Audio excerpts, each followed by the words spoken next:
Yo, Trip lang, trip, pakinggan nyo to. bakit?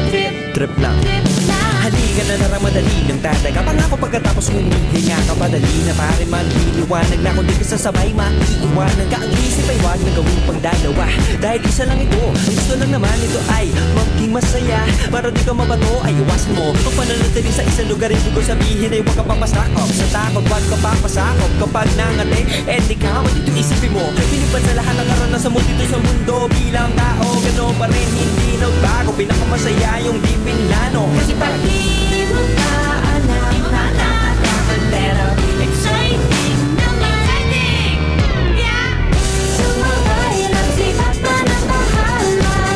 Oras na subukan lang di ba nagagawa.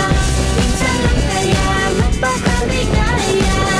Mag-enjoy, magsaya, walang mawawala. Trip, trip, trip, trip lang.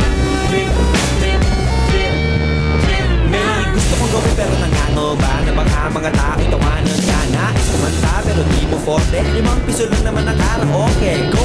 Basta sa bakanting lote. Joke! Galingan kahit konti. Kahit trip bigay lahat sa ginagawa mo. Na sa ganun ay walang masabi ang ibang tao. Sa ginagalawa nating mundo ay maraming loko-loko. Hindi mo naman inaano ano talaga ang kailangan nyo. Siguro ang trip nyo rin. Hindi nyo lang magawang gawin. Kung ganyan na sakyan mo na lang, wag ka na mag-alala kung saan ka